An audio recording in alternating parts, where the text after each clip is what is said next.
You're spending more time at home now than ever, so why take chances with your comfort? That's why you need Air Clinic.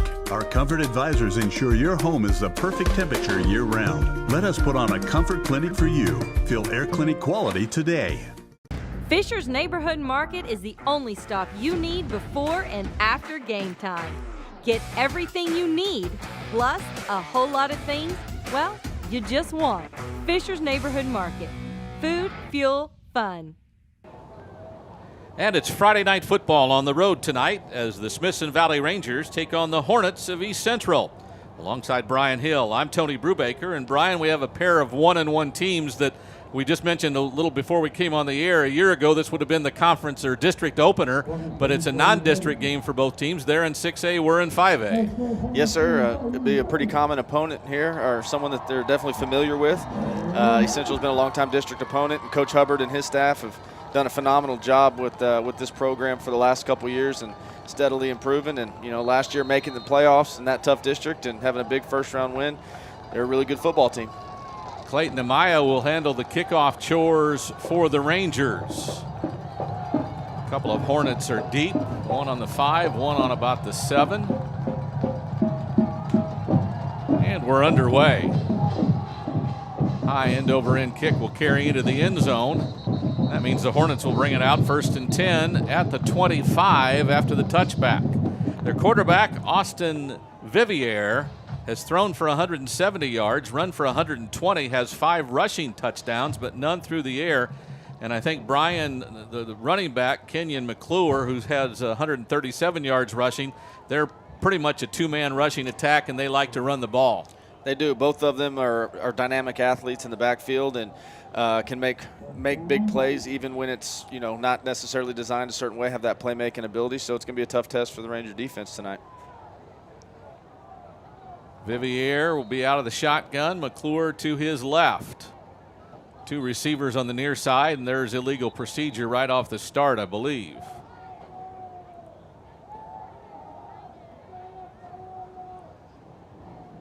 Our referee tonight will look to the home side, which is the other side of the field. Motions procedure, and that'll cost him 5. They'll be back to the 20. It'll be 1st and 15.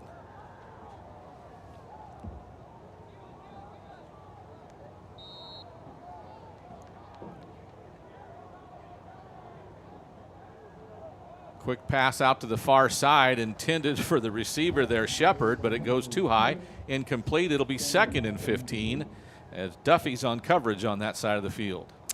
Yeah, great job by the defense, knowing that East Central likes to take those little short routes, especially to try to get back into the chains. And Duffy kind of played a little trap 2 defense there and got underneath it and got into the quarterback line of vision and made him sail the ball just a little bit. So Vivier again, the signal caller. He's a junior. Here's a jet sweep. Handoff goes and a tackle made out on the edge. Won't be much of a gain, 3 or 4 yards, maybe just a couple.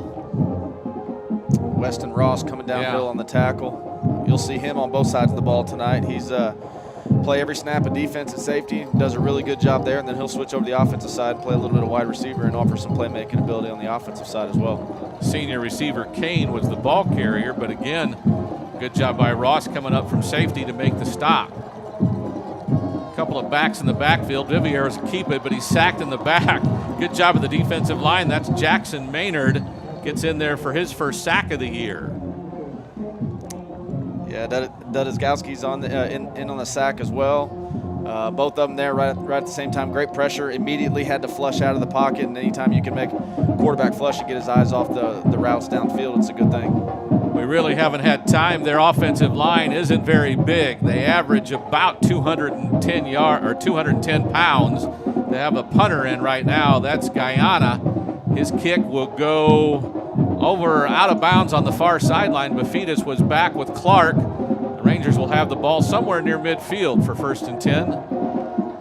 Yeah, both returners for Smithson Valley dangerous back there, Bafidis and Clark, and so one way to make sure they don't have a big return is to kick it out of bounds.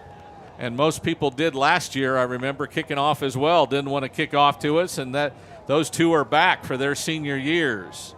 So Chase Sinelik is in at quarterback. He's had a couple of decent games. Rangers kind of found themselves going into a buzzsaw last week with Harker Heights.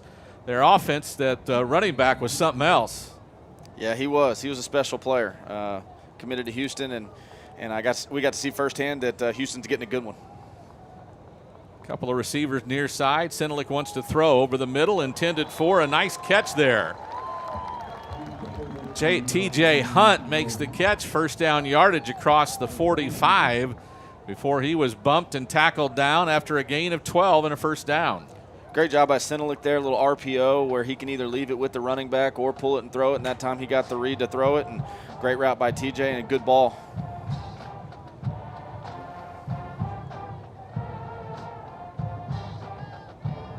Senelick will hand this one off. Breaking through a tackle, making a nice run is Doug Lance, the junior with 28 carries for 99 yards coming in. This time he gets up to the 36, which will be a gain of about 7. It'll be second down and 3.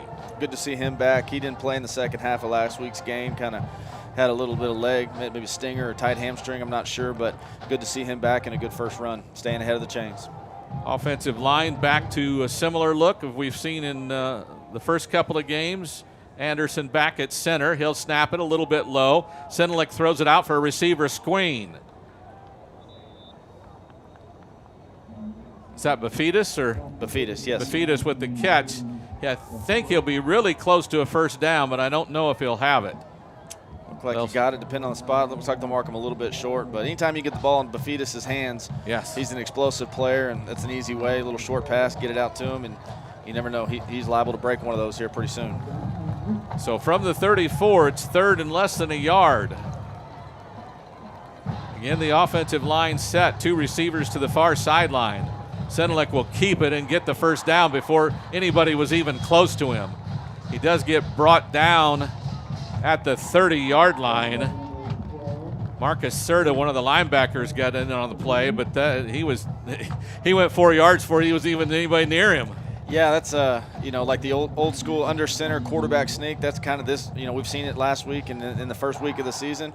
Everybody kind of wedges up the middle, and quarterback just gets it and runs just like the old quarterback sneak, except for in the shotgun. Pass out to Clark on the near side. Gets a blocker, then makes a man miss him. Makes another miss him down the sideline. He's got it. Touchdown, Rangers. Kyler Clark. He's another one of those really explosive players like we were talking about with Bafidis. You get the ball in his hands, and he can make things happen. Shook off a tackle or two there and then raced down the sideline. He's got the speed to take it to the house. Great play by him on a simple little, nice and easy, just little hitch route. Something like that can really get the offense confidence going and bode well for him down the road. With the 2 defenders there, he got a block on one and he broke a tackle on the other. Just got past him.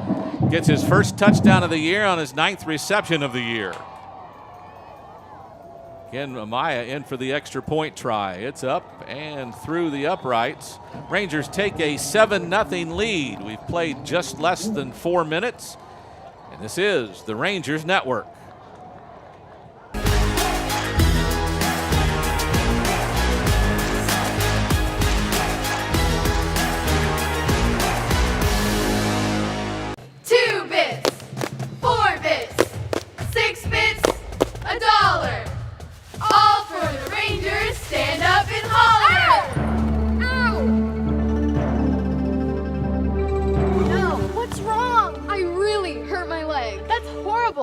Wait, Elle's dad sells insurance. Maybe he can help.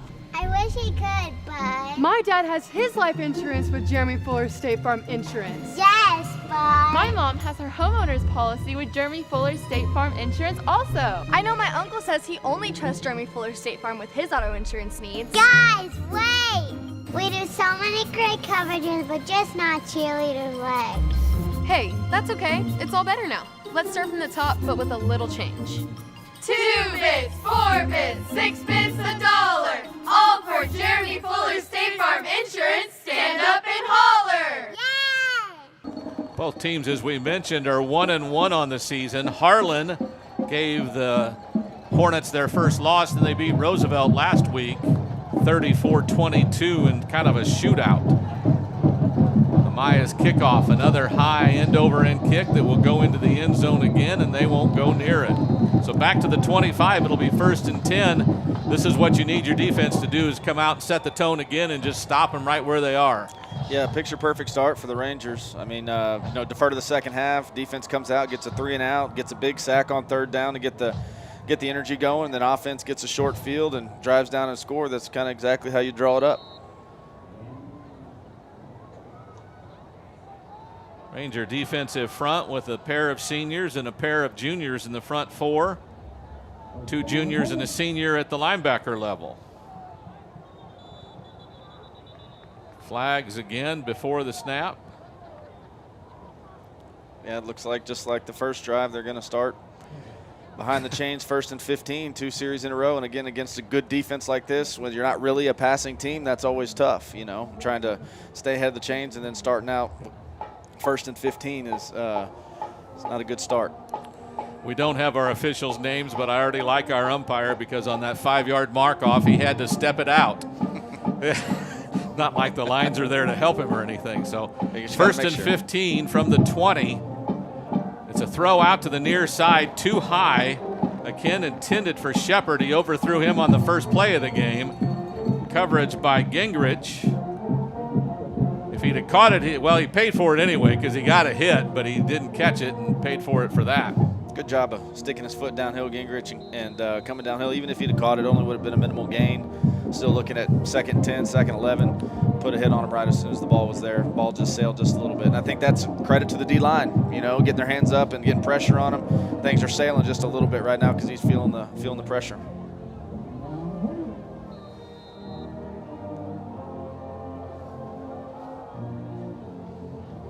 Here's a handoff. McClure, the head of steam, will get about 6 before he's brought down. Rangers did a good job of pursuing that one. Was that Woods? That was Woods at Mike linebacker, yes, sir. That looks like East Central had a little hold there for a second, and Woods did a great job of coming over the top and stopping him for a minimum gain, and he's a really good player. We'll be calling his name a few times tonight. Yes, indeed. False start again. Yeah.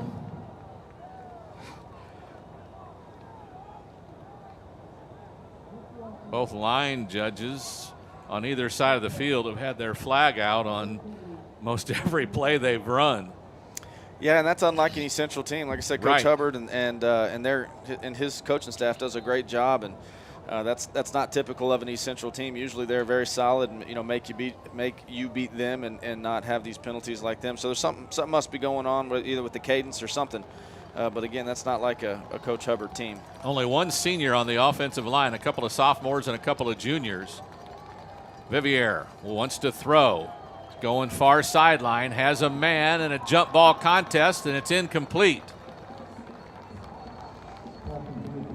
Another of that cover 2 coverage where corner kind of passes it off to the safety, and as usual, De Hoyos is in the right spot, and he goes up and makes a good play on the ball.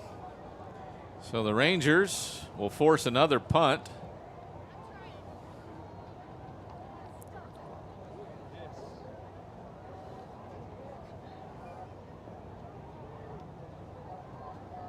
I was going to say, he's not very deep for a punt.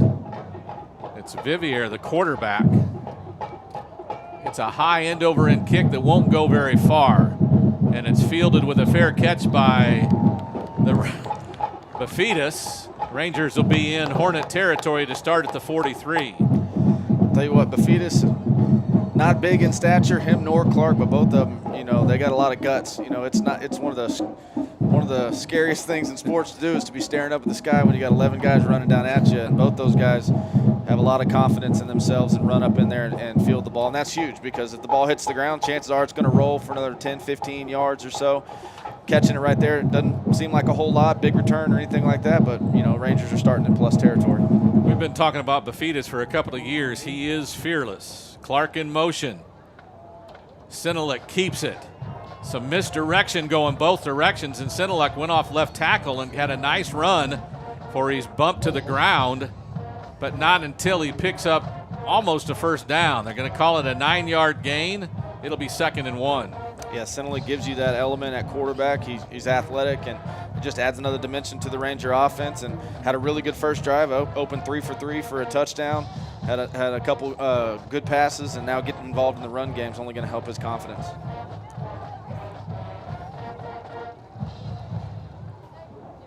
So a wide out to either side of the field. Back to throw. Looking for TJ in the end zone. Just overthrows him. Right inside the 5. TJ laid out for it, but just couldn't reach it. It was a throw that only TJ was going to get to, as he had one-on-one coverage here on the near side of the field. Yeah, great route by TJ. It was kind of a little bit of a double move, a little stop. He kind of went about 5 yards, stuttered, made the corner come down. Then he released, and that's how he was able to get a step or two. Just a hair past him. Great effort laying out, but that was the second and short in plus territory. Perfect time to take a shot. Abel Vasquez, one of their safeties, was on coverage there. Might be a cornerback tonight. Senelek will keep it, have first down yardage for he's bumped into the safety. Finally gang tackled as he gets across the 25. That'll be enough for a first down. Some pushing and shoving at the end, but it's still a first down for the Rangers. Yeah, and that's a credit to the offensive line right there. Very rarely on what amounts to a quarterback sneak do you say tackle by the safety. Usually that's D-line or a linebacker coming to plug, but when you can get 10, 15 yards on what amounts to a quarterback sneak, you got to give the credit to the offensive line there.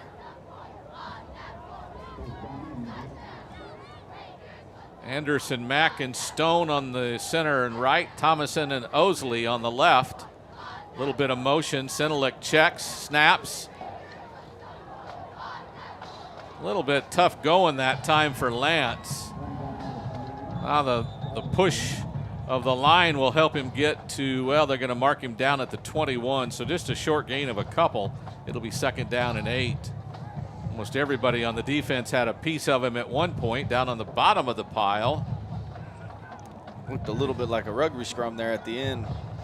All 22 players were in there. Had looked like a little bit of a lane on the outside zone play early on, but East Central did a good job overlapping and getting to the point of the attack. So got a long yard situation coming up here. Tight end on either side. Lance again has block and has a lane. Gets tripped up at the 10, or he'd have been in the end zone. Couple of big linemen out in front of him. Finally got brought down by his shoestring. Good job by Lance being patient, letting the blocks develop, and then hitting that crease. And like you said, I thought he was in for a touchdown, but it was a really good job of recovering by that safety there, Elijah Simmons for East Central. He made a shoestring tackle, or Lance would have been walking in the end zone. So first and goal now from the 8.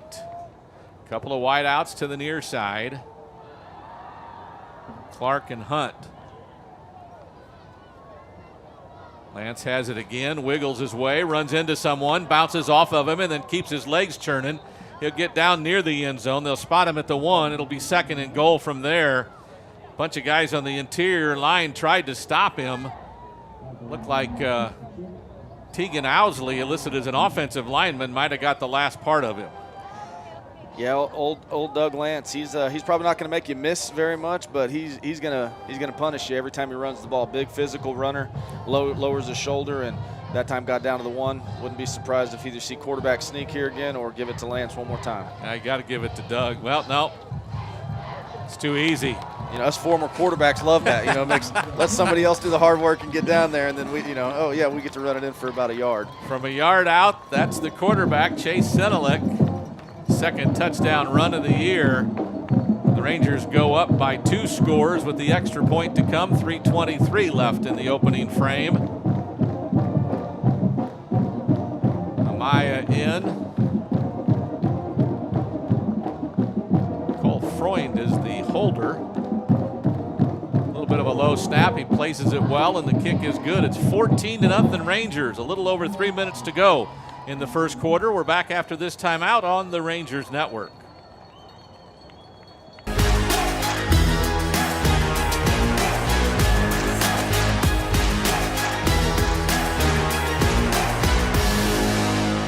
Good luck to the Smithson Valley Rangers as they take on the East Central Hornets.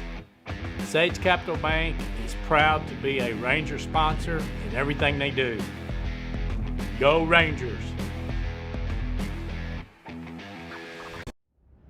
Fisher's Neighborhood Market is the only stop you need before and after game time.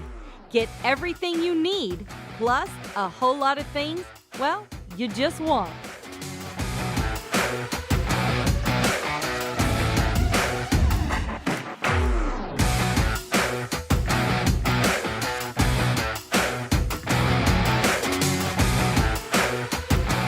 Fisher's Neighborhood Market.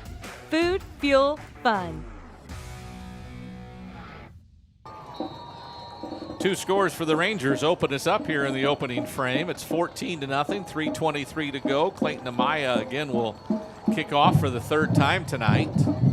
And the Hornets of East Central will likely.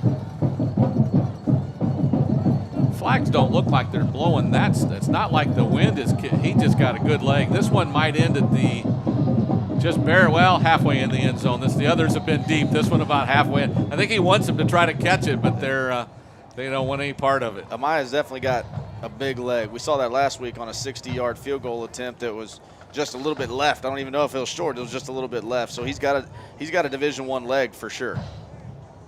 So the Ranger defense comes out and tries to come up with their 3rd stop of the game. They haven't allowed a first down yet through the first quarter.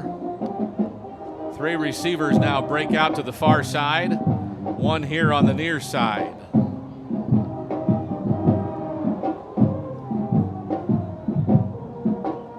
Vivier is going to run it himself. Tries to bounce it out. He gets pushed back in by Gingrich and then gets wrapped up by Maynard and give him a gain of, what is that, about 3 yards.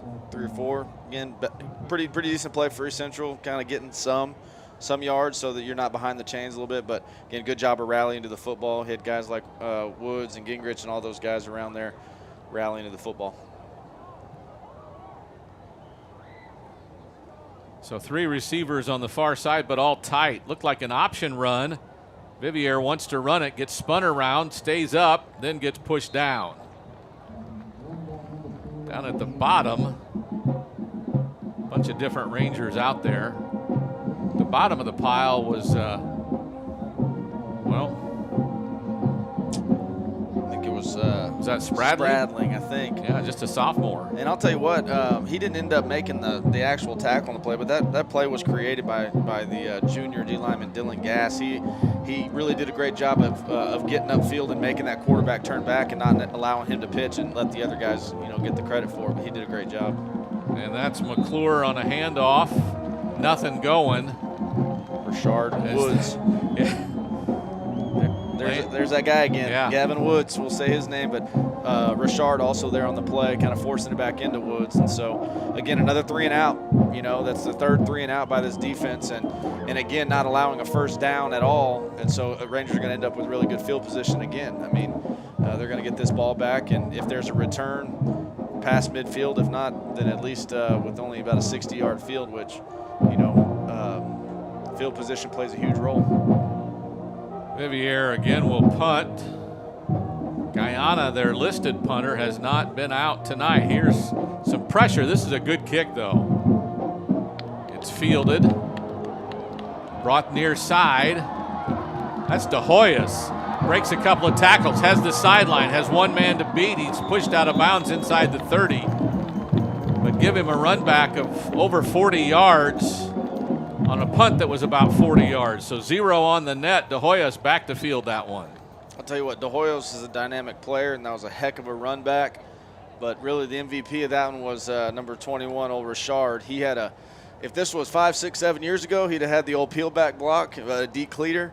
But they call that nowadays. And so he did a great job of kind of getting in front and doing the old basketball box out, making sure the guy didn't make the tackle, but without drawing a penalty. And, because of that decision, that's about a 30-yard difference right there. Senelek bobbles the snap. Rangers fall on it. That's Lance. Doug Lance fell on it. Senelek had it in his hands and went right through his hand, so must have just taken his eyes off of it. They'll lose, what is that, about 6 yards back to the 32.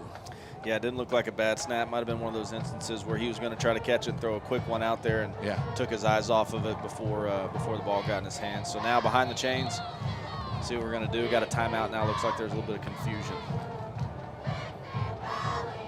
Can't really do. Is that the only play clock down at this end? I don't see one. Yeah, it is. It's behind the stands. I can't really. You must be able to see it on the field, but we can't see the numbers from up here. So timeout for the Rangers. We'll keep it here as the Rangers with 38 seconds to go in the quarter. Again, the wind might be making a little bit of a difference, but I don't know that it's helping at all. So I don't know that Coach Hill wanted to do anything other than just snap up some confusion he might have seen.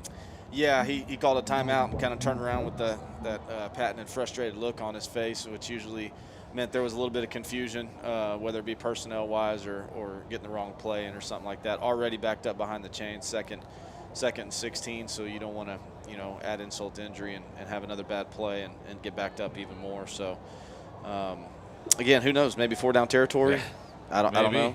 But with Amaya's leg, I mean, he could, they tee it up and kick it from here, but need to get a good chunk back here on this play.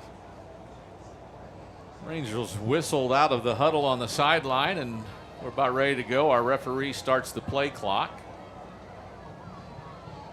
Senelik with 2 receivers on the far side, a tight end on either side. Wants to throw a receiver screen to Clark is the idea, but he's throwing it over the top for T.J. Hunt. That one goes over his head and goes incomplete on the far sideline near the 5-yard line.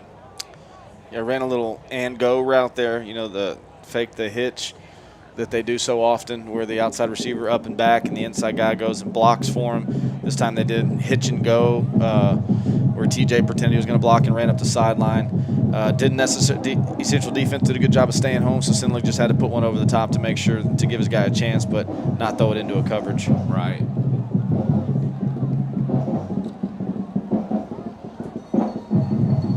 So 3rd and long, Senelik's going to keep it. Had Lance blocking for him, but got hit in the backfield. That's their big defensive lineman, DJ Franklin, one of their seniors on the defensive line. And the Rangers are stalled at about the 31-yard line. Yeah, you might be asking, hey, why run it there on 3rd and 17? Well, I think they probably knew that chances of getting a first down were minimal, and then also wanted to knew Amaya was going to kick, so just trying to get a few yards back there. And they're going to take a timeout here actually so that they can, not with 9 seconds left, so that they can have the win that there is at his back and not make him kick this into, we must got lightning delay. Yeah, we do. I saw something to the north. There is some weather up there. It's not supposed to come this way, but there was some lightning. So with 9 seconds to go in the first quarter, it's 14-0 Rangers over the Hornets. We'll have a timeout and come back and try to explain what's going on. This is the Rangers Network.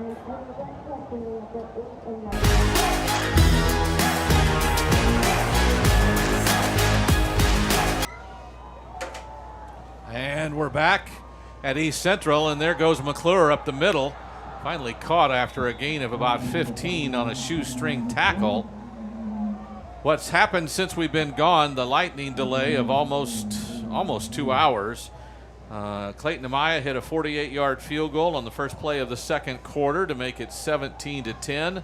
After the kickoff, they returned a nice kickoff, plus a penalty got them near midfield. They just got a first down, and at 1st and 10 at the 37. This is Vivier with a keeper, finally pushed out of bounds after a short gain, maybe about 4 yards. Yeah, East Central starting with the best field position by far of the night.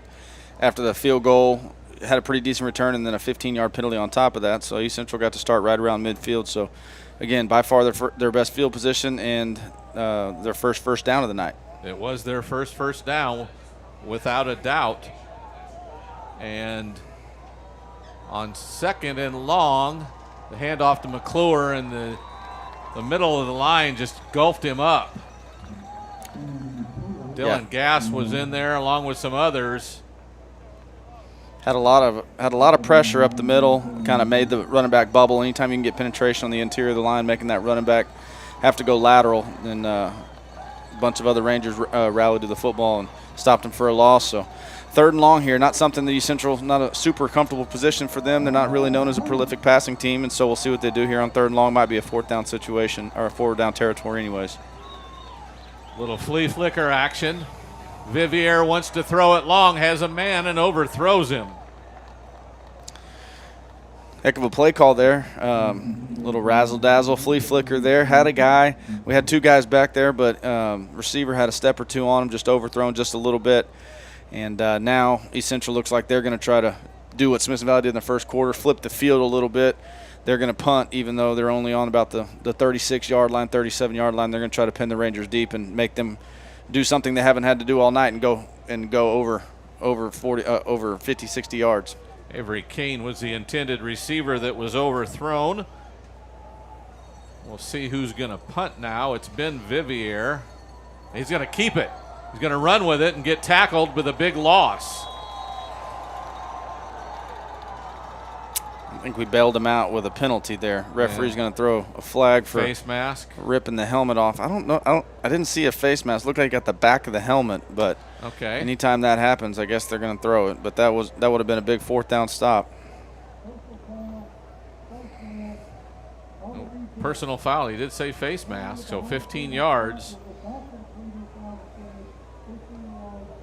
Takes the ball all the way to the 22. You know, I don't know if that was a designed fake or not. They do that rugby-style punt, and a lot of times they give the punter, the freedom if they think they have enough they got an open lane enough to be able to go get a 1st down. I don't know whether that was his decision or a called deal, but Rangers snuffed it out, but got bailed out with a penalty. So a couple of personal fouls have given the Hornets field position now deep into Ranger territory. Here's a throw to the edge. That's Kane. Avery Kane with a catch inside the 10 before he's wrestled down by Duffy. Another 1st down. It'll be 1st and goal from inside the 10. They'll spot the ball at the 7. Good little RPO by Central there, riding the running back. Has the option to leave it with them or pull it, and he saw a seam in the Smithson Valley defense and made a nice throw.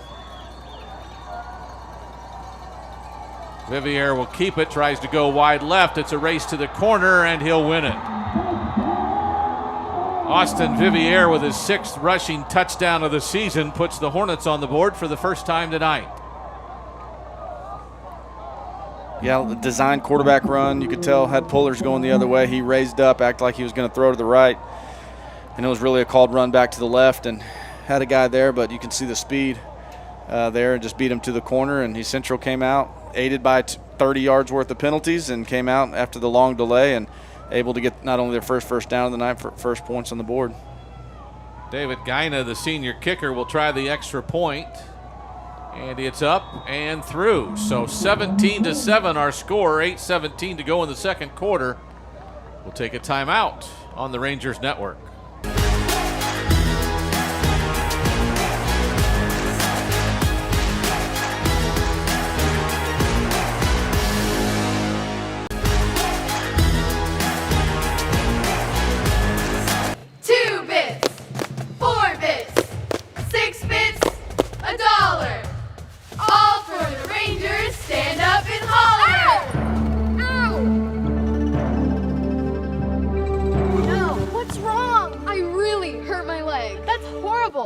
Wait, Elle's dad sells insurance. Maybe he can help.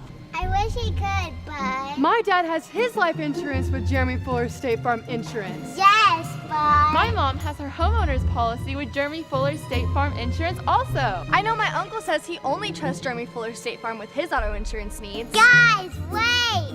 We do so many great coverages, but just not cheerleader legs. Hey, that's okay. It's all better now. Let's start from the top, but with a little change.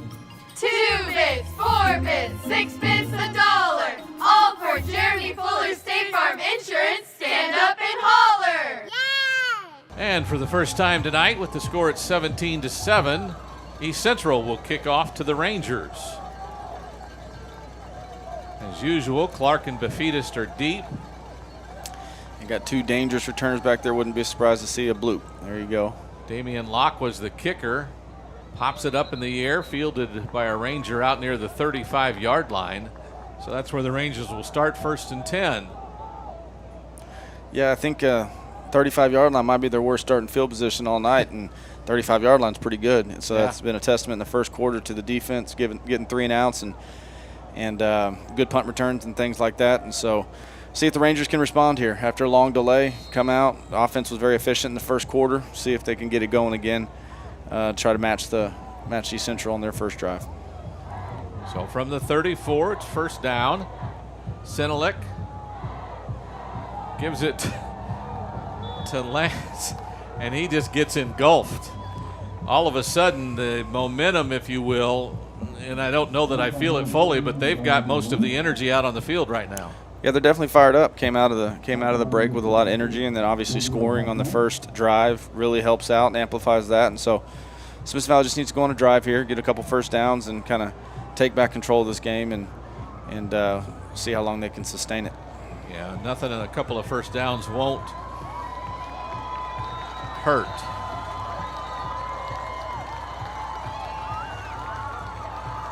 Tight end right, 2 receivers left.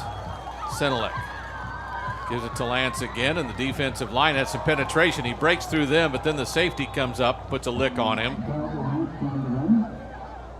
Good job. Babel Vasquez with the tackle. Good job on the cutback by Lance. Didn't really have anything out wide. Was patient, made a cutback, found a seam. Really good job by their safeties coming down, filling, and keeping that to a minimum game. So now, again, you got a third and somewhat manageable, 3rd and 6, 3rd and 7. But again, first down would go a long way here. 3rd and 7. They need to get to the 44 for a first down.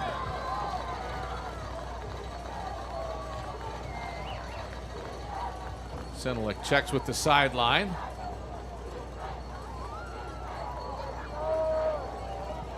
Everybody on the right page. He wants to throw. Looking right, far side. Throw is there, and it's caught. What an amazing catch. Is that TJ? It's TJ. TJ went up with the defender on his shoulder and made the grab over his shoulder, and a long gain clear into Hornet territory at the 34-yard line. So a nice pass play from Senelik to TJ Hunt. Like you said, amazing catch. Actually, that's not Hunt. That's Corey Coleman. Corey Coleman. What a catch by Corey, and what a great throw by Senelik. Put it in about the only spot that he could to give his receiver a chance, just over the outside shoulder, hit him in stride. Corey Coleman with a heck of a catch and a great throw by Senelik on big first down. Good spot. Here's motion, and up the middle, not much there. Looked like the ball never got back to Senelik. Either it slipped out of the center's hand or something. But okay, they're calling a procedure penalty. Okay. That must have been what happened. Yeah, that was weird. And the ball never got to the quarterback, and so I didn't quite see what happened. So 1st and 15 after the 5-yard walk-off.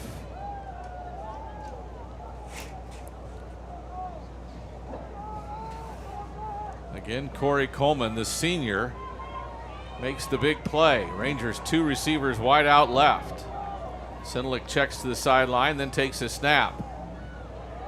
Give it to Lance again, and not much there, maybe a yard.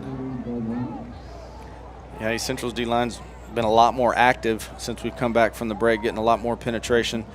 Coach, like we talked about before, Coach Hubbard and his staff do a great job, and so obviously, no doubt, they use that opportunity. The break go in and make a few adjustments, and they've come out in the second half playing much more inspired defense. Michael Pinones and Tegan Viator, the 2 big tackles, really clogging things up right now for the Ranger runners. Senelik wants to throw it to Bafidas. He does, completes it. Bafidas makes one man miss him after Hunt gives a block. Good gain, probably about 7 or 8 yards. Yeah, good play right there to get it back into third manageable type situation. TJ did a good job of getting that one block. On those type of plays, you got one blocker for 2 defenders, so Bafidas, you got to beat one guy, and he did that first move and got a big chunk here, and could be 4-down territory. Never know, but makes it a third manageable. So 3rd and 6 from the 28. Lance takes it, veers right, and then gets hit right near the line to go. So a good run for Doug to kind of bounce it out And that is first down yardage inside the 22 or inside the 23. Yeah, we got an East Central player down. He initially was down and then tried to get up and didn't make it to the sideline. Hope he's okay. But, yeah, on that run, there's a big old hole on a gap scheme. It was a counter play and big hole out there. And then the last defender was able to get a shoestring tackle on him, or Doug would have scored there. It's not the one who made the tackle, you don't think, is it? I don't know. I couldn't quite see. Yeah. I can't see his number, but seemed to he'd been wider out there unless he got up and walked. I think he did. He was the bench. Someone was initially down, and I think he tried to get up and get off to the sideline, and then couldn't quite make it. Looks like the trainer's. I don't want to speak too early or anything like that. Looks like the trainer's working on him. Hopefully, it's just a cramp and stretching him out a little bit. You got a bunch of coaches there, kind of watching. So some concern is there. He's getting helped up now. Hopefully just a cramp. Does try to walk off under his own power. Yeah, that's their leading tackler, number 10, Myron Robinson. He's a really good player, so hopefully hopefully it is just a cramp and he's able to come back in, because that'd be a pretty big blow to the East Central defense. He's a really good player. Yes, indeed. So it is 1st and 10. Ball spotted at the 23. Umpires holding them up for a second, but now here we go. Gone under 4 minutes to play in the first half. Senelek with a keeper, and he gets plugged up after a gain of about a yard. 4 or 5 Hornets there. Yeah, first one to arrive for the Hornets was the linebacker, number 50, Marcus Serta. Looked like Senelek had some pretty good running room there, and Serta filled it pretty quick and put a good thump on him and held him to a 1-yard gain. You know, you wonder, East Central comes out, scores, try to match momentum. Is Coach Hill thinking 4-down territory? Would he be okay with points here? And that certainly affects play calling down here if you know you got 4 downs to get it. Right. Senelek fakes a handoff, has a post route. Hunt. Did he get it? He got it. Touchdown, Rangers. The way he kind of acted in the end zone, I thought maybe he had dropped the ball or the defender had knocked it out of his hands. But the Rangers answer. Chase Senelek hits T.J. Hunt on a post route, skinny post route, if you will. And that's a touchdown as he beats the defender into the end zone. Yeah, great job by Senelek. He's really good in those situations, where those RPO situations where he's reading somebody. That time it was another RPO where he could have left it with the running back, but he saw the safety come down, knew he could pull it and throw it in right behind his head, hit him right in stride. And great route, great catch by TJ. Amaya's extra point try is up and good. 24-7, 3:08 to go in the first half. We're going to keep it here. Just talk about some of the things you mentioned. Momentum-wise, you saw what East Central came out of the locker room. They were the team with the better energy. They get a drive. We help them twice on personal fouls. They get in the end zone. They make Smithson Valley sluggish on the first part of the drive, but the persistence of the Rangers there kind of paid off. Yeah, and that's just week-to-week growth. We saw that a little bit last week versus Harker Heights. There were some moments in the game that you could feel the momentum that could have shifted back to Smithson Valley's way, and things just didn't go right, whether it was an untimely penalty, whether it was a missed assignment or whatever, that kind of kept them from really getting over that hump and getting that momentum back. That right there was one of those situations in the game that if you go out there after defense gives up a touchdown and you go 3 and out, now East Central's even more into the game, and it could change. And so Corey Coleman with that big catch with a great throw by Senelek, that kind of deflated them just a little bit, got us down into plus territory, and then obviously punching in with the touchdown to TJ. Really not, obviously East Central's not going away. They're still a really good team.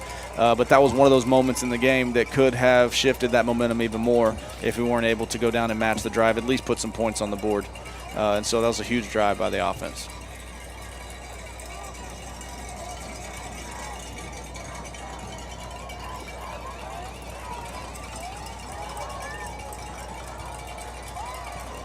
Amaya's kickoff is a low squibber, angling towards the sideline. It looks like, did they touch it before it went out of bounds? I'm not sure.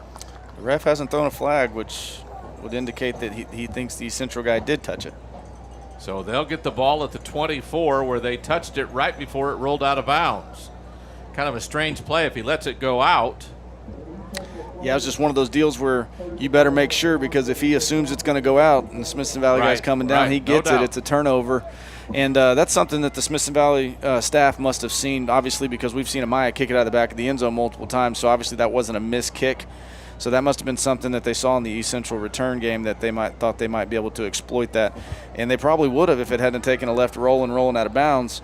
There wasn't hardly any Hornets over there, so might have been able to get a chance to recover. So from the 23, they have 1st and 10. 3:08 to go, second quarter, 24-7, Rangers on top.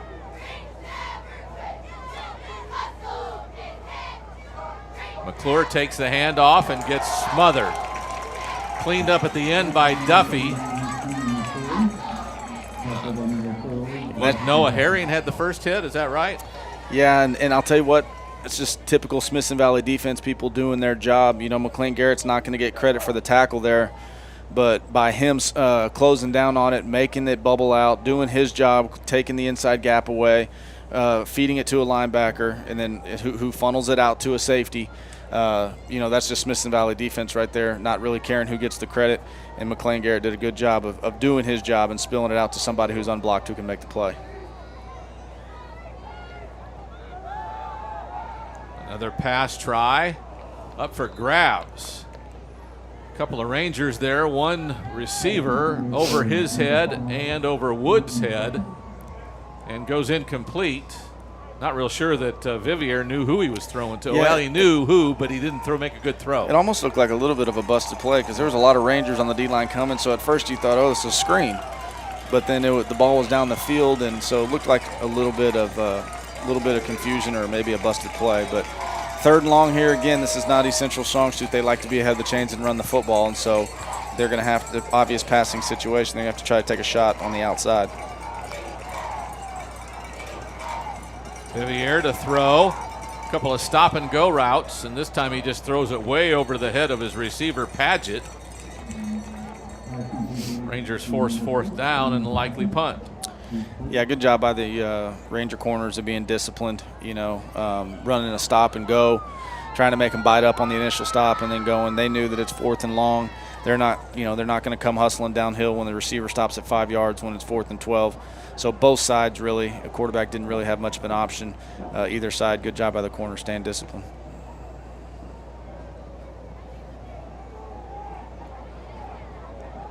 Kind of a defensive look instead of just punt receiving.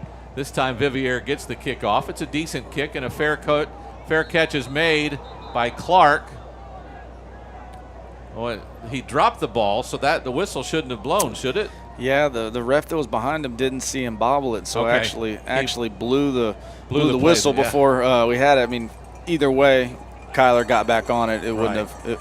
But if East Central would have jumped on that ball and an inadvertent whistle, you know, kept it with Smithson Valley, there would have been some pretty upset Hornet coaches on the other sideline, and understandably so. So good field position for the Rangers at the 46. Got a new running back in the ball game, sophomore Sowersby. 3 officials kind of gathered up there at the ball. Not real sure. The umpire, the referee, and our back judge. Not real sure what that was about, but yes. Brad Sowersby, a sophomore. This is Bafidis on an end around. And the C's just kind of parted, didn't they? They did. He had some really good blockers out in front. That's an old reverse. Had Owsley pulling out in front, seeing the big boy out in space. And he gets a good block, and then had another one that kind of sprang him. And again, anytime you get the ball in Bafidis' hand, you know, something exciting could happen. And, you know, after he got that ball, it was kind of no different than a punt return. You know, try to find some open grass and go. And explosive play, big play after, you know, after getting the ball back around midfield. So Amaya is in for another point, another extra point with 1:44 to go in the half. The Rangers have put back-to-back touchdown drives together, both, well, one long and one short. So Amaya's extra point had some pressure that time. The kick is good. It's 31-7, 1:44 to go. Again, we'll keep it here before halftime. Halftime will be an abbreviated halftime. But the Bafidis, I just thought criticizing run down the side was just Smithson Valley's corner. and powerful leg. 10 from the 25. A wide receiver yard Really fast on the other 3 he's throwing to the through field. So again does Vivier. Yeah. That is he played defensive end last year.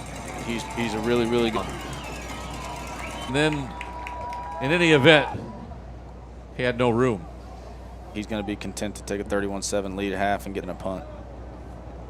Kickoff's going to run out first, or East Central. Vetus getting the ball in 5 rows deep in the snap it and slowly. 2 seconds probably roll out, and that's true. The way the D-line's getting after it, I would be shocked if they punted. There's runs around for a second, takes in, which tells me they might be trying to chunk it. Now he's going to throw, and that'll be the end of the first.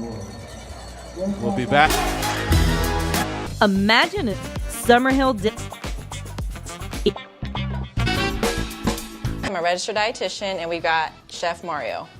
Hey, breakfast? Yes. Because you know we're getting back to school. In this month of August. Yes. So Mario has an awesome recipe. But if not, you can go and buy these eggs. Go to the store. Go to the store and get your eggs and, you know. Grass-fed chickens, I believe, or graze, free-range chickens. You can do whatever type of egg that you want. But normally you see me with like asparagus. Uh-huh. Spinach is great. I love color, so I'm adding some bell pepper. And I'm adding a little bit of bacon. I happen to like applewood, but you may like jalapeno. Spinach is known as a superfood because it has a lot of nutrients and it's nutrient dense and it's very little calories, right? It's a leaf. So it can shrivel up, so you won't even know what's in there. Right. So just add the spinach. It helps our immune system, both of those. And we also have some bacon. That's just for flavor. Those are really good for you too. Very awesome. delicious. Super shriveled up just a little. Okay. Have it ready to go. So have an omelet bar for and then we put it. Don't want to ruin your omelet. Venturia flip it unit. Together. Guard. Before we put our okay. Yeah. Are we ready? Be good at it. Now you could add cheese to this if you like. So I'm leaving it out in case there's somebody that has a dairy issue. Yes. And you can just kind of like flip Fold it over. And you notice that everything looks very colorful and very pretty. You want to show the camera, Mario? Let's see. Ooh. Very colorful, very pretty. Looks good. And we'll put it on our plate here. And now we're going to put that on our plate. Yes. And Miss Sylvia is going to add a whole grain, artisan type sourdough bread. If you have bread. Toast. And I would recommend, honestly, I recommend you have fruit with your breakfast. Mario went all out today. Fruit and we've got bread, So let's talk about why breakfast is so important. You know, when you wake up in the morning, you're running on E, right? You didn't eat during the night normally, right? Unless you're sleep eating. But you're running on an empty stomach, right? So when you're going to school, to be able to be ready to learn and ready for the day, you need a fuel because the egg has protein. So trying to eat breakfast every morning is going to be really best for you to get it sweet and delicious. Get you going. Yeah. Well, this is our recipe. It's really easy, quite. You just got to be careful on the stove. So. Yes. Ask for some help. Yeah, ask for some help. Now go wake up Mommy. Make me an omelet, Mom. I need an omelet. But this is our recipe. We hope you try it. We're going to share the recipe and everything that you need. But catch us next time on our next Discovery Kitchen. That'd be fun.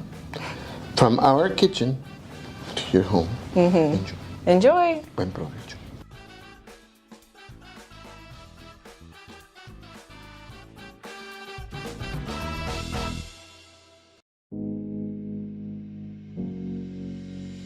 You are the recipient of the 2022 GVTC Foundation Richie T. Sorrells $25,000 scholarship.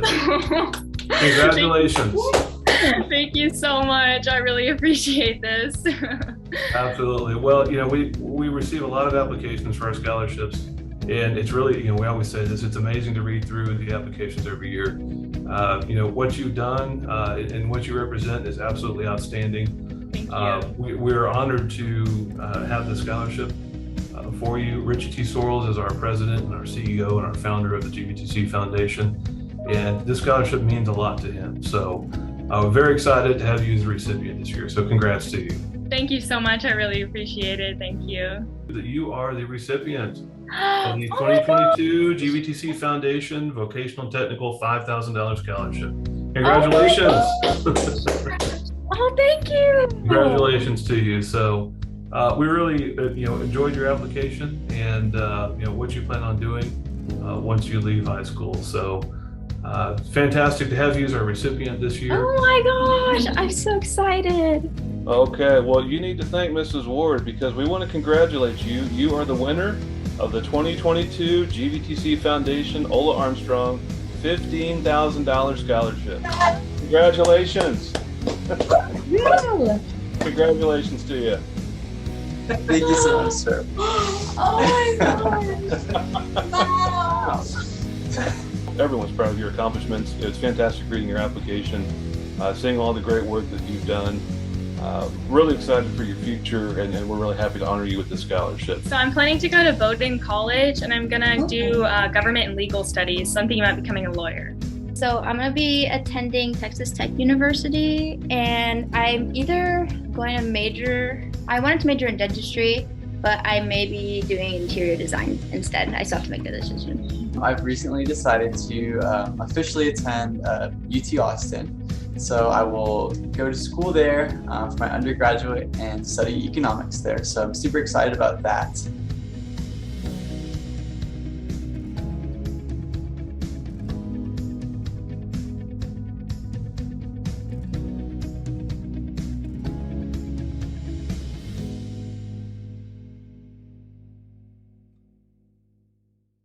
Neighborhood Market is the only stop you need before and after game time.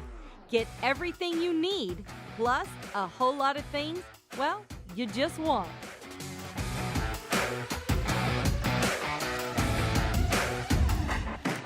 Fisher's Neighborhood Market. Food, fuel, fun. Welcome back to Inside Rangers Football, and as we've begun doing this year, we take a segment of our show and devote that to focusing on one member of our coaching staff each week and allowing our fans and community to get to know him a little bit better. This week, Coach Craig Worstifer is joining us. He's been our defensive coordinator since 2014, but has been on our staff the entire 30 years that I've been here. We're in year 30, and then in 1 year preceding that. So, Coach, you've been coaching 31 years, but you hadn't moved around a lot. No, sir. I got lucky. Got in a great place, a great community, obviously getting to work for you and the staff here. And with the administrative support and the community support we have here and the type of kids we have, it's been a great place to raise my own family. Well, now you're from around here. You know, some Ranger fans know that, some don't. But tell us a little bit about where you came from and how you got to Smithson Valley. Well, I grew up in New Braunfels, long-time resident. My parents were born and raised in New Braunfels. I had the opportunity to play for a great coaching staff there in New Braunfels back in the early 80s. Jim Streety, who's a good friend of yours, yes. Lou Simmons, Tim Kingsbury, Peter Garza. I mean, go on and on. Great coaches that they had here. Obviously made a big impact on my life. Led me to do what I'm doing now and to try and make an impact on other kids now. Now there for a while out of college, you were going to get a real job. What was that? Yes, sir. When I was 18 years old, I thought, well, I want to be rich. Yeah. My parents always told me you need to go coach, and that's really where my passion was. But as an 18-year-old, you don't always make the best decisions. And no, really? Yeah. And I thought, well, I just wanted to be rich. So I went and got a finance degree and worked as a stockbroker for a couple of years. Realized that's not what I wanted to do, so I called one day and said, I'm going back to college, and my dad said, that's great, I hope you can pay for it. And luckily, I'd made enough money being a stockbroker to be able to, with some help from my brother and some other friends. And welcome back to Hornets Stadium on the campus of East Central High School. It's 31-7, Rangers up at the half. An abbreviated half because, again, lightning delays forced us out for about an hour and 45 minutes. Now the Rangers will receive the second half kickoff, which will come from their listed kicker, David Gaina. In any event, the Rangers will take a possession shortly. Got some. Are they expecting an onside kick, you think? Yeah, just you never know. So we got more. We added another guy to the front line. Now they're backing up a little bit, but they still have Bafetus up in that little pooch area. So they started to back up, and then Coach Hill said, "No, don't."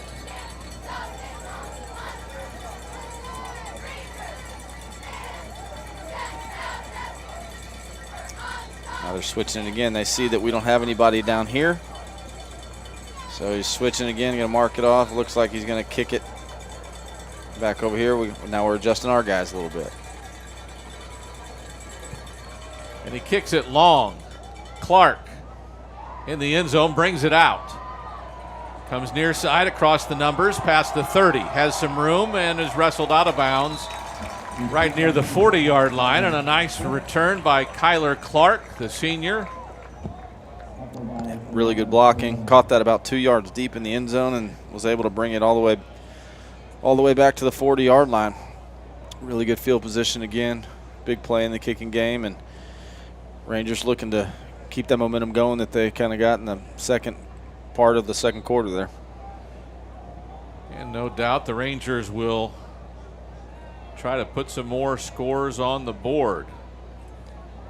Motion by Clark, fake the handoff. Sinelick rolls right, has a man short. Pass completed. Mason Birch, a backup tight end, or actually the starting tight end on the roster, makes a catch and gets about, 8 yards for almost first down. Yeah, a little naked to start the half.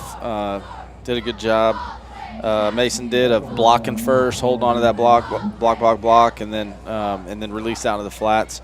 And a good easy throw from Sinelick to get the half started. He's having a good game. Chase Sinelick came into the game 218 yards passing and 23 yards rushing. He's increased both of those numbers. Handoff. This is Doug Lance. He gets wrestled down, but not until he gets a first down. Physical runner. He went down hard as he's kind of almost just grabbed around and thrown down.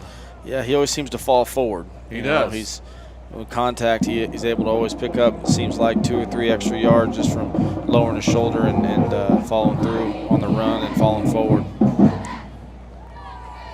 So a first down, new play in. Tight end both ways this time, a receiver both ways. Sinelick, handoff. Lance bounces out after getting bogged up and then gets pursuit and knocks him back after a short gain or no gain at all. Yeah, good job by East Central there. Smithson Valley ran a counter, pulled their guard and tackle, and they brought somebody off the edge and kind of blew up the initial puller and made Lance bounce outside to where all their help was. And pretty good run by him just to get back to the line of scrimmage. Tough run. Indeed. Now Bafidis and Clark are switching off every other play. They're the two kind of ushering in and out. Again, a couple of tight ends, 2 receivers this way. Low snap, Sinelick keeps it, has to throw it. Over the top, TJ's open, catches it. Will he win the race to the end zone? And he does. TJ Hunt, another touchdown. And the Rangers pad on to their lead. They're up 30 now at 37-7 with the extra point to come. They ran that play again. That was the second time they've run it tonight. Obviously, you had better results this time. It was with that hitch and go. Run that little screen so many times that they've done over the years for 10, 15 years. Run that outside receiver up and back, inside guys blocking for them, and making the defense respect it. And that time, TJ, who was pretending to block, passed up the corner, ran down the sideline. Good job by Sinelick, landed out there for him, and another big touchdown. Amaya's extra point is up and good. 38-7, 38-7. Let me ask you real quick. It looked to me like Chase was he holding it for a second to make the defensive. I almost thought he lost control of the ball initially. Well, he separated his hands from doing the pump fake, and so. A lot of times the quarterback sells the quote-unquote and goes even more so than the wide receivers do, just because a lot of times the DBs are looking at a quarterback for their trigger. And so if the quarterback doesn't sell it, then it doesn't matter how good the fake is on the outside, no one's going to buy it. So that was him raising up and acting like he's about to throw that hitch, separating the ball, and giving a little shoulder roll pump fake to make the safety and corner bite down on it, and that allowed TJ to slip past him. And so I don't think he bobbled it, but I think that was a designed pump fake there to try to draw the defense down. Just looked to me like he was like this for more than a count, like 2 counts or 3. Yeah, maybe so. And then when he threw it, TJ had to wait for it to get there. Yeah, he kind of put it up there. That's one of the hardest throws to make as a quarterback, is when your guy's wide open. You're like, don't screw this up. Yeah, exactly. Don't screw this up. And so he just laid it out there, and doesn't have to be a perfect pass when they're that wide open. So he did a good job of making sure he didn't overthrow it. And TJ was able to catch it and still show that burst of speed to get into the end zone.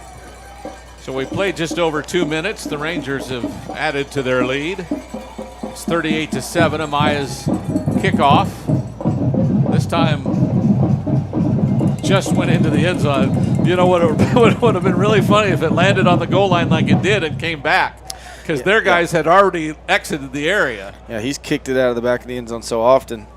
East Central's not even expecting to return it. So when the ball was kicked deep, their deep returners started heading to their sideline already, and that ball actually landed on about the 1 yard line. And if it would have come back, like a wedge shot in golf, then we'd had an easy recovery right there. But fortunately for the Hornets, it bounced into the end zone. But they might want to make sure that it's all the way in the end zone before they start heading to the sideline. Could you call that one a coaching point? For sure. For sure. On whatever day you watch those films? Tomorrow morning. Yes, sir. Vivier hands it off. Like a different running back this time. 42, that's Christian Canasio, sophomore running back. He's a little bit thicker of a body, running more downhill, and you can see at the end of that run, he lowered his shoulder, and kind of like what we talked about with Lance, falling forward there. Contact was made by Richard about only 1 yard past the line of scrimmage, but he lowered his shoulder and fell forward there for a pretty decent 3 yard gain. Most of their offensive line looks like the starters are in there, but there is a new tailback. Vivier hands it to him again. He gets met and popped. Here's Richard again. Indeed it was. Lane Richard, the senior. He flies around now. He's not scared. He is not scared at all. He's not the tallest guy, but he's well put together, and he will come downhill and he'll strike you. Not sure that the running back didn't get his bell rung, because he's standing near the ball and the umpire just takes him and turns his helmet back to his huddle and pushes him back. Yeah, it was a pretty good pop there. It Got was. a 3rd and long situation here. Again, not East Central strong suit. Corner blitz. Here comes pressure. Vivier sacked. Oh, he threw the ball away. Did he? He tried, or he thought about it. He thought about it for sure. That's Dustikowski on the. He walked out like he was gonna, play underneath coverage, out underneath that wide receiver, and disguised it really well. Came off the edge. O-line didn't see it, and he was able to get a free rush and run him down. So I mistakenly said corner blitz. It was an outside linebacker blitz who was playing like he was a corner. he was wide enough out there to almost be playing corner. But yeah, it was Dudsikowski, and he came off the edge and got the sack there. Nicholas. So here's a punt. Vivier's kick, this time a low end-over-end kick, fielded by Bafidas. Around the 42, he gets up to the 45, tries to avoid a couple of defenders, and then brought down right there by Elijah Simmons, one of their defensive backs. And again, really good starting field position for Smithson Valley. I mean, defense has done a great job all night, barring that one drive where it was aided by 30 yards of penalties. Again, I don't know, other than that drive, if East Central's had a first down outside of that drive. And most every time Smithson Valley's offense is jogging down the field, they got 60 yards or less to go, whereas East Central, most every time their offense is jogging out, it's almost an 80, 90-yard field, and that wears on you mentally as the game goes on too. So Rangers, 1st and 10 from the 45. Handoff from Senelik to Lance. 6 yards to the 49 of East Central. Kind of wrestled down there. He doesn't get tackled a whole lot. He kind of gets wrestled down. Yeah, and I'll tell you what, that offensive line's starting to wear on him a little bit. As the game goes on, you're seeing a little bit more push. Lance didn't get touched until he was 5 or 6 yards downfield. The O-line's starting to impose their will a little bit here late in the game. 2 tight ends set. The lone receiver's down on the near side. Lance takes the handoff, has a hole off tackle, gets into the secondary before he's brought down near the 40-yard line. That is Damian Locke, one of their corners, one of their backup corners, with the tackle. Again, great job by that left side of that offensive line. You know, you had Thomason. He moved back down to the guard position, rearranging some things. So you've got Owsley over there. You've got Thomason. And they paved the way pretty good that time. And good block on the perimeter, a little stretch play. And he was able to cut up and, again, get 8, 9, 10 yards downfield before the first defender even made contact with him. Sindelik comes all the way to the sideline to hear something from Coach Hill. Now here's the play. Coach Hill pointed to Kyler, so I'm guessing the ball's going to Kyler. There you go. And he overthrows him by just a hair. That was one of those and goes again. That was a stop and go. Kyler did a good job of selling it and ended up having a step or two, just a hair overthrown there. But trying to get Kyler, trying to get him involved. He had that early touchdown, you know, on the short pass. Want to get him some balls down the field because he's certainly got the speed and the route running to be able to catch some of those deep balls. And those are some of the throws that we're going to have to hit once we get into district and playoffs and be able to stretch the field a little bit. Unlike the throw to Hunt, he didn't put as much air under that one, and that may be why it was a little bit overthrown. Hand off to Lance. Goes off right tackle and gets popped, but a short gain, maybe a couple of yards. I'll tell you what, I've been impressed with essential safety. Number 22, Elijah Simmons. He's come downhill a number of times that I've noticed, and making big tackles, and not just making tackles, but coming with some authority and striking pretty good like that right there. That's a safety making a tackle only for a 1 yard gain. That's when you know that they're filling fast, and he's a very active safety. We've called his name a couple times. Yeah, been pretty impressed with him. Sindelik comes all the way to the sideline again, gets a word of advice, and now breaks the huddle. Don't know what the play clock's like, but it's got to be running low. 2 tight end set. Looked like we jumped. Gives it to Birch on the move, right side. Short gain on 3rd down. It'll be 4th and about 6 or 7. Yeah, that play call right there tells me that Coach Hill knew it was going to be 4-down territory, and so just kind of running a short pass, trying to get – if he breaks a tackle and gets a 1st down, great. If not, then it takes a few yards off to make it somewhat 4th and manageable. We know Amaya's got a really, really strong leg, but going against a little bit of a breeze, this would be a 53-yarder into the breeze, and so they're going to go for it here on 4th down. Sindelik with Lance right behind him. 2 receivers either way. Pressure up the middle. Sindelik's got to run for his life. He's near the sideline and gets dragged down. Loses control of the ball. And it'll be Central ball no matter what. Good pressure that time by Jaden Diaz, one of their linebackers. Yeah, they had pressure right up the middle from the beginning, and so it made Sindelik flush a little bit. And again, it's 4th down, and so he's just trying to make a play. Obviously, if this was 2nd or 3rd down, probably would have tried to throw that ball away. But being 4th down, he was trying to make a play to just get the ball downfield just to see if we could convert. And so really no harm done there. I think, we lost 3 yards on the net or something like that. So probably would have thrown that ball away had it been 2nd or 3rd down. Hornet offense back on the field. Most of the Ranger defense is still the first teamers in there. Here's McClure again. He gets popped. A big hit that time. Dud Zukowski. I'm getting better. Yeah. I'm getting better. Dud Zukowski. Yeah, Nicholas had 15 tackles in the first 2 games and a couple of quarterback hurries and 4 for loss. He's had a good game tonight. Yeah, I believe in that opener against Reagan, he forced a fumble made a tackle on a quarterback on his own read and forced a fumble there. He's another one of those guys, kind of like Richard, that you see him flying downhill and reading his keys quickly and not afraid to stick his nose in there. I've actually got him playing. He's in the middle Mike now. Backer now, Yeah. So Gavin's maybe getting the rest of the night off. Vivier wants to air it out, far sideline.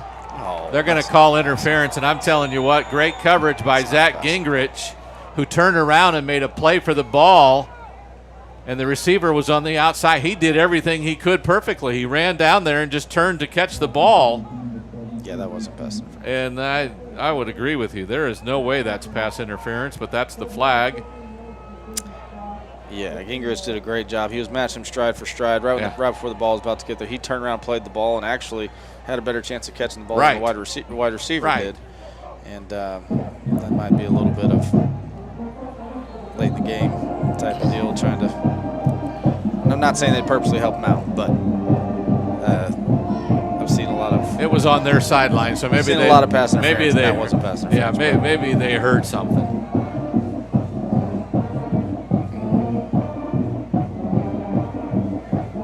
Vivier takes the snap, wants to throw near sideline, and the defensive back makes a great play there. That's Duffy, gets in the way. That's pretty much the same play of Avery Kane. Yeah, Duffy's a really good player. Started as a sophomore last year, second year starter. Really savvy. He's a really good corner out there. That was Paget, pardon me, but that ball was not thrown nearly good enough to really have a reception. And now Duffy did a good job of getting on top of him and stacking him, kind of making sure that he couldn't, wide receiver couldn't get fully into the route.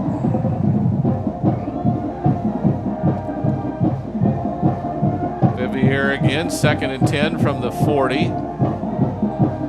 Hands it off to, I believe that's McClure, it is, and he actually gets back to the line of scrimmage is all, maybe a yard.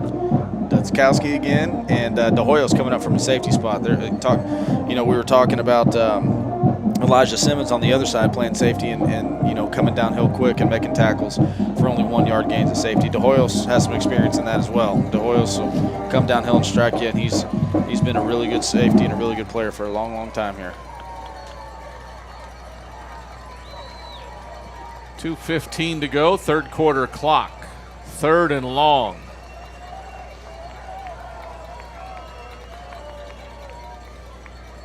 They fake it to McClure. Vivier keeps it, has the corner, turns the corner, breaks a tackle, and I think he got a first down. He's across the 30-yard line. Yeah, they started out in an empty set, then brought a guy in motion, and quarterback did kind of what amounted to a power read type of deal where he's reading the defensive end, and that time the defensive end got it filled, so the quarterback kept it and was able to get a first down there. One of their offensive linemen has a pretty bad limp right now. I'm shocked that he's still on the field. Maybe they only have 5. You spotted it. Now here someone in for him. He's gonna limp off. He's the left tackle. They bring a new right tackle in, and everybody shifts one spot to the left. Yeah, next guy was obviously worked the most at right tackle, so they moved somebody else over the left. But yeah. McClure takes it, avoids one tackler, breaks a tackle, then gets slammed down inside the 25. That was Maynard.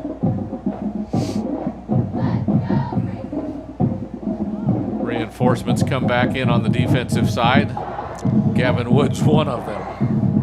Yeah, getting down into scoring territory here, bringing Gavin back into Mike. Richard's back in a linebacker.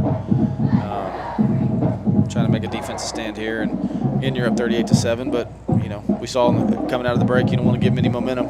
Still a lot of time left in the game, and you never like giving up points. Woods is actually in the middle now with Richard on the right. They fake the handoff. He's got a man out here on the near side. That is Paget, and he makes the catch, and that's good enough for a first down inside the 15 at the 13-yard line. Yeah, ran a little speed out right there. I think Duffy was giving him some space, just making sure he doesn't get beat over the top, and nice little speed cut route there and an on-time ball from the quarterback. I think if wide receiver Paget doesn't fall down there, if the ball wasn't a little bit behind him, then he might have had a shot to try to go score. But that's the end of the 4th quarter and into the 3rd quarter. We'll head to the 4th quarter after this timeout. The Rangers up 38-7 on the Rangers Network.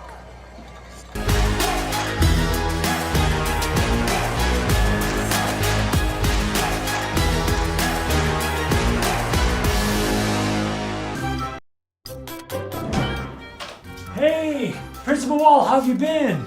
Really good, except for this. Well, we specialize in wart and mole removal and acne treatment and skin allergy testing and skin. But I've never seen anything like this before. Hey, Dr. Miller, come check this out. What? What? Is it getting worse? Blue coloring, raised, multiplying like crazy. Do you know what it is? I haven't got a clue. This man has SV Rangeritis. SV Rangeritis? Yes, it's when you have so much school spirit, it just bursts through your pores. This may be the worst, the best I've ever seen. How can I cure this? Cure it, you spread it.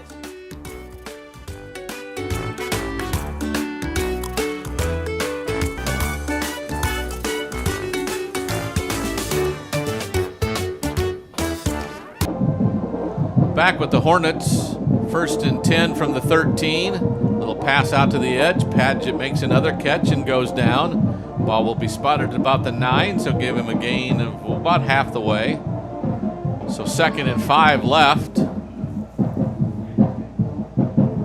Had about 3 receivers all there. How did he find him? Yeah, it's like they put trips into the boundary and a bunch of dudes over there and just winged it out there, and maybe one of them get it.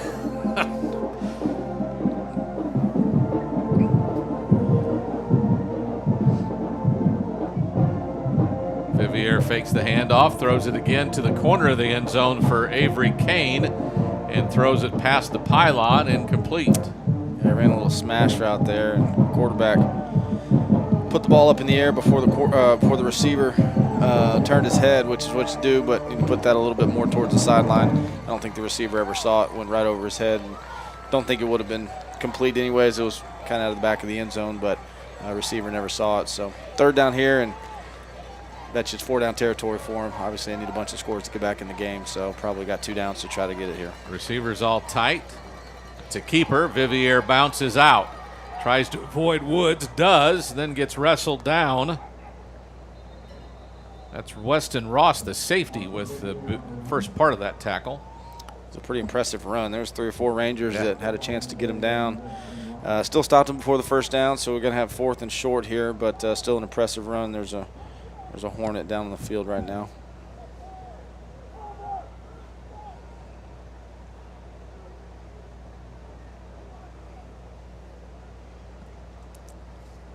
Kind of looking at where that play was, that was someone that was ahead of the play.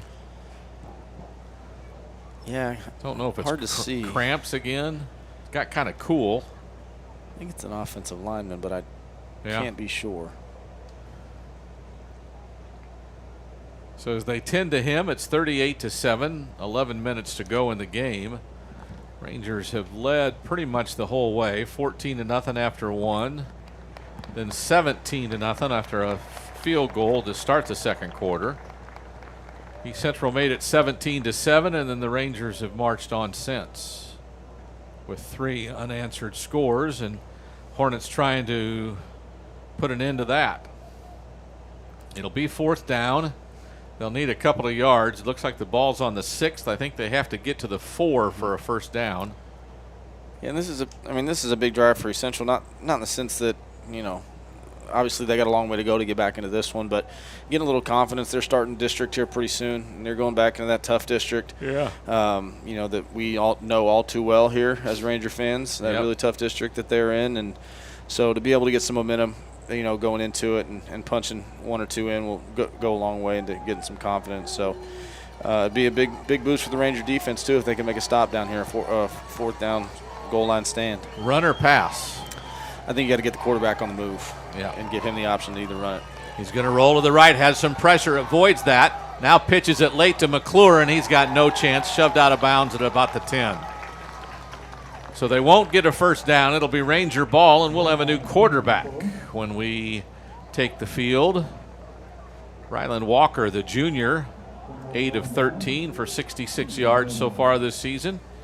He will take over the quarterback role for the Rangers, along with some offensive linemen that are backups.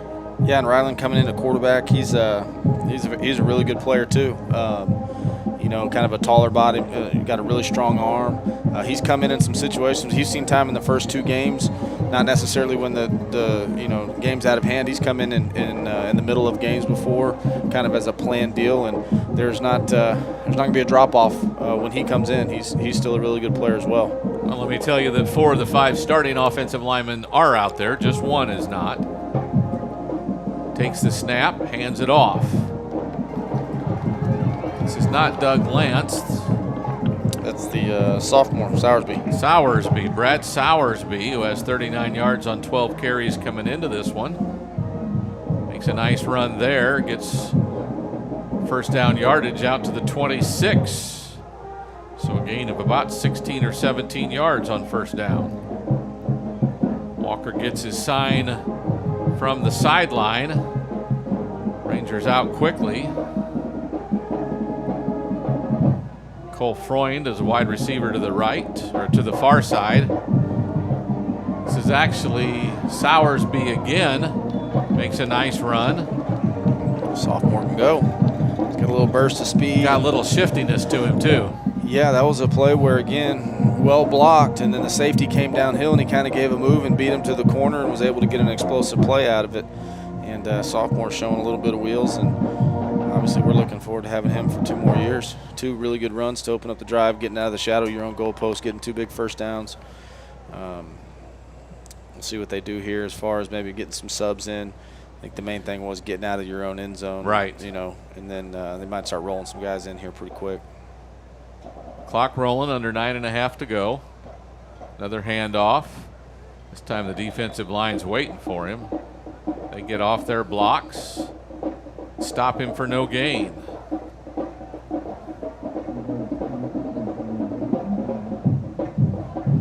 That was a different running back even that time. Yeah, I think that was Vivians. Yes. Isaiah Vivians. Yeah, they'll start rolling some guys in here. Vivians, remember last year he'd come in some situations like this, and he'd had some explosive runs as well. So he's he has the ability to make some plays as well.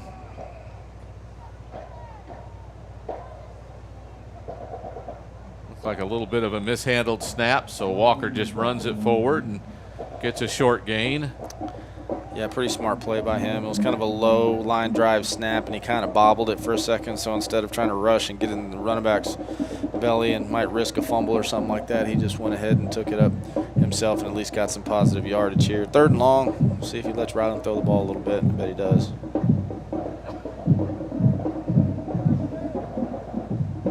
We're going to call a timeout. Yeah, I think we're going to take a 1-second timeout on the play clock. Probably talk about it a little bit.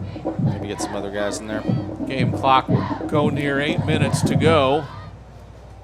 When this timeout is called, it'll go under 8 minutes to go.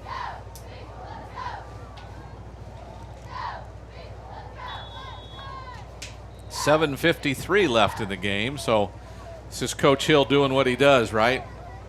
Yeah, I think you want to make sure that you get everybody in there, everybody a chance to play, and even though there's still quite a bit of time left, you're probably going to have another series or 2 on offense. You want to make sure that you get everybody a chance to play. Those guys that don't get to start on Friday nights, I mean, they're there still early in the mornings practicing and doing everything that everybody else is and putting in the work, and so you want to ensure that they get some play. So I think this was more of taking a time out here to ensure that they get a snap just in case something crazy happens and East Central goes on a long drive or something and we don't get the ball back.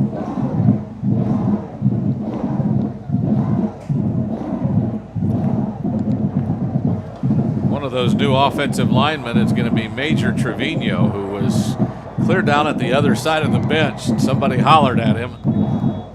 And I don't know if he's going to go in or not, but he's right there in the huddle.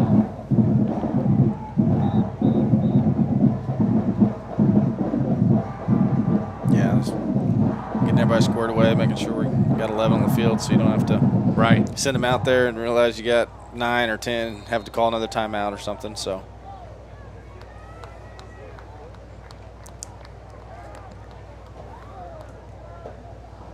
So 3rd and long, 3rd and 9 from the 41. Walker checks, takes the snap. He's going to throw, has a man near sideline, turn around and almost made a great grab. What a play. Cole Freund tried to stop and turn and spin and lost his balance, and then the ball went off his hand and he couldn't hold on to it. It's incomplete. Yeah, I think that was a design 14-yard out route, drive route, and it was a really good throw by Ryland. Threw it on time, and I think Freund just slipped just a little bit coming out of his break. I think if he makes a clean cut out of it, then it's a completion and a first down. But a really good throw. It's a long throw, long throw to the sideline, 14, 15-yard out route. See the first punt for the Rangers tonight. First punt. And it had to be in a hurry because there was pressure, but gets a great roll and goes out of bounds inside the 15. So a great look for the Rangers. 43, 42 yards on the punt that was under pressure. I believe that was Manuel Osorio, the punter, by the way. Yeah, we got some. You got some backups? Yeah, we got some guys in. So it's like don't look at the depth charts. What you're telling me? No, I mean, like I said, these guys are. I mean, they're not going to go out there and like I said, they work hard all week. They know the game plan through and through, just like everybody else does. And my guess is they're going to go out there and do just fine. It's McClure with the handoff. He gets tackled. Let's see who made that tackle. 30 what? I think Rylan Vela, number 32, is the first one to come up from his corner position and go at the legs there, and then somebody else cleaned it up. But again, going back to these guys, these guys are good. A lot of them are young guys, and these are good reps for them. And anytime that you can get some guys into play, it only helps build that depth and get some more experience. Vivier hands it to McClure again. Now this is the backup who gets tackled at the last minute. Canaccio. Yeah, he's a sophomore himself, so getting some good reps here. And like we said earlier, he's a little bit more of a stout back and lowering his shoulder and things like that. And so he's shown some ability as well tonight. And so he'll be good for East Central for the next 2 years as he's a sophomore right now.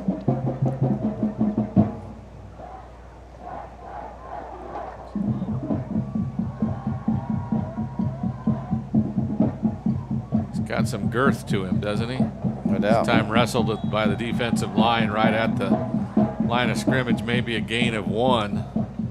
I don't think so, though. Yeah, good job by the D-line there, getting penetration. Again, I think we got 2 freshmen in on the defensive line right now. We got Hudson Woods, number 86, and then we got number 99, Justin Roberts. We got 2 freshmen in there getting really good, valuable reps. Both of them on the inside there. 1 technique and 3 technique are both freshmen in there, so getting some valuable reps. There's a throw down the field. Good coverage. Throw ball is a little bit overthrown, but good coverage nonetheless. Yeah, that was Vela again. He's running stride for stride, and that's their starting receiver, Padgett, that we've called his name a few times tonight. Vela's running step for step with him on a little go route. So really good coverage there, and again had some pressure by the D-line there. And so 3rd and long here. Expect East Central to take a couple more shots like that. Let's see if this young D-line can get in and get after him a little bit. He wants to throw. Far sideline. He's got a man, and he overthrows him. That's Avery Kane, the intended receiver, but the throw not on target, and it's 4th down. Had a step. I didn't see what route he ran up there, whether it was just a go or maybe he did some sort of out and up or something like that. But he just went. Yeah, he had a step or 2 on him. And again, the quarterback's had a lot of pressure in his face the whole night and kind of felt it there a little bit and overthrew it. Not only overthrew it, but I think it landed out of bounds as well. So some other guys coming in and doing well and forcing a punt.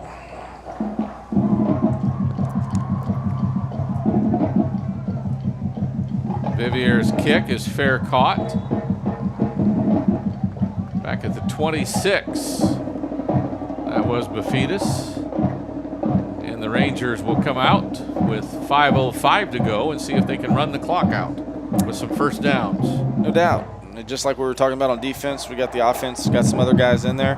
But again, those guys spend the whole week working and practicing and sitting in meetings and watching film just like those other guys. So expect them to come out and be sharp and have some efficient plays here. It looks like East Central's got a few guys in there as well. I see a couple starters still in there, but got a lot of guys up on the line.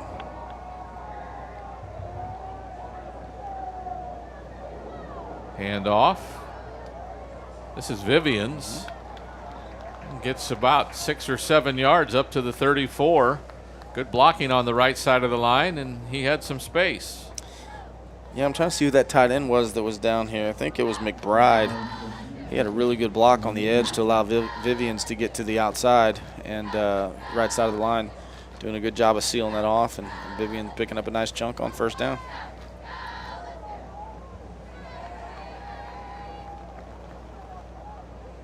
The receiver either side.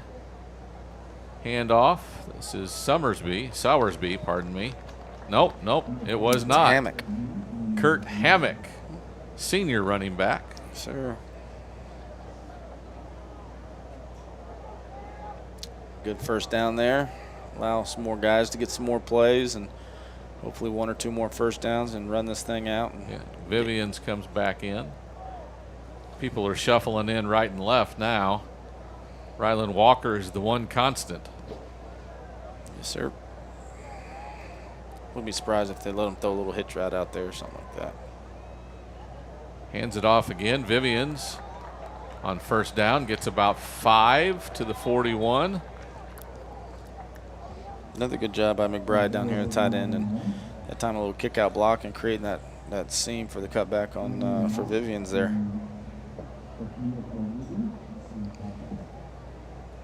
New tight end, Bryce Peterson comes in. Junior comes in.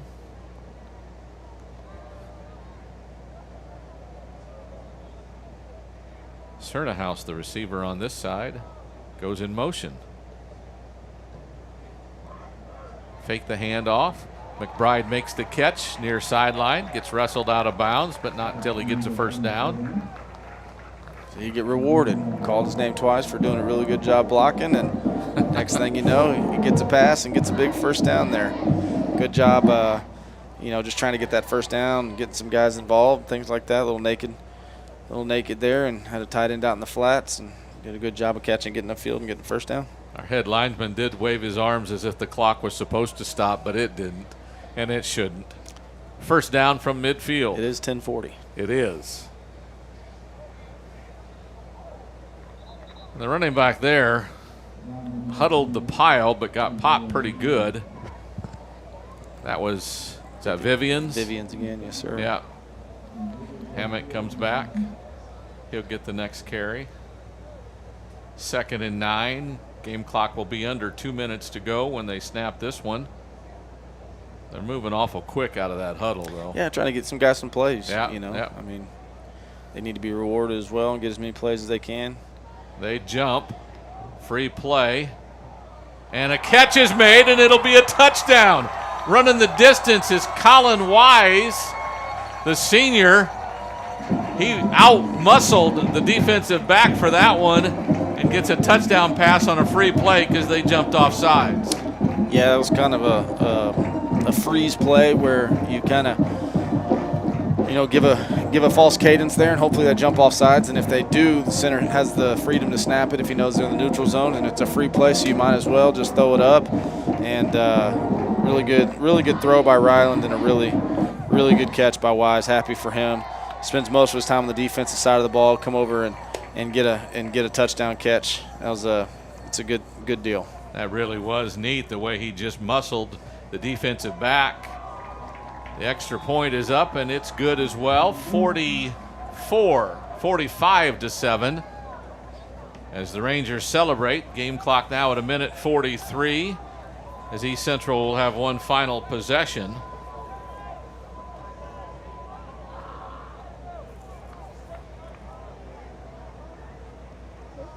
The scoreboard says it all right there. 45-7. Defensively, even more different defenders getting a chance here. Yeah. I actually see Colin Wise out there in the defensive huddle now. Yeah, and you got some guys that have trained on both sides of the ball, so it's an opportunity to get them reps on both sides of the ball. And again, we talked about it before when we started rotating guys in there. Just because they weren't in there to begin with doesn't mean that they don't have some ability and that they can't play well. Or you can see a lot of times when you see other teams start putting some guys in that don't get a whole lot of playing time, you see a lot of penalties or blown assignments or stuff like that. think that's a credit to these guys that we didn't see anything like that, that just because they're not technically a starter, they're still coming in every week and making sure they're doing what they're supposed to be doing and knowing the plays, knowing their assignments and everything like that, and they're coming in and not missing a beat and moving the ball and making stops. I'm guessing those are the offensive coaches that are heading down already? Yeah, most of the coaches start heading down. Get down, that way they get an early start on packing up the headsets and things like that. So, like I said, it's 10:45 or so, and so I'm trying to. Kyler Clark. He's going to kick it. He's going to kick it. I'll tell you what, as a freshman, he had a leg. He could kick it. Pops it up. Fair catch is caught. And that's where East Central will start 1st and 10. Cameron Shepard, a senior wide receiver, makes the fair catch. Amaya's obviously the kicker and is going to handle those duties and stuff. But Kyler was a really good kicker as a freshman. He did both the kickoff and the PATs as a freshman. So he's, I guess, technically on paper maybe the backup kicker. And so, hey, good opportunity to get him out there and get a kick in a live situation. No doubt. So the Ranger defenders are out there now. And I believe that's still the first team offensive line and set for East Central. They will just hand it off, though, and the defense will bring down, after a minute or two, Cancino, as he is a horse. He is. He's a big body.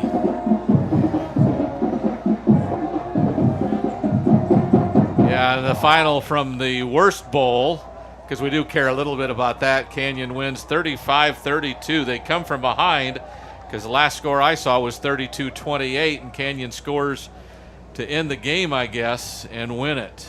That's a big win. Obviously, New Braunfels made some headlines in week 1, beating number 1 team in the state, Denton Ryan, in 5A, and then now Canyon, who's going to be in Smithson Valley's district, just knocked off New Braunfels. And so obviously, even though we're leaving a really good district in 6A, we're heading into a really good district in 5A Division 1, and Canyon's certainly one of those teams that's going to be a really tough opponent, and they proved it.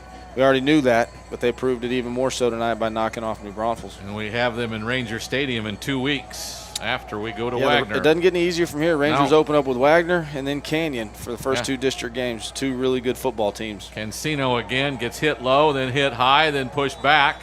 He might have got a first down, though. I think he did, and that'll be the final play of the game unless they hurry and snap it, because game clock's under 15 seconds to go.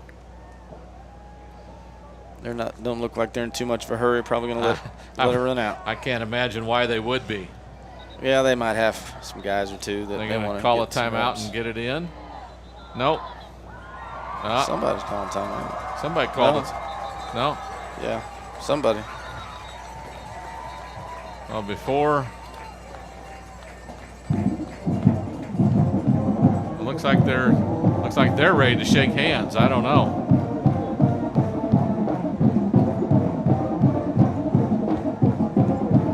Have to wait and see just a moment. Side judge and the head linesman are trying to stop it, but there goes Coach Hill out to shake hands with Joe Hubbard, and that'll be the end of the game. So, Brian, final thoughts?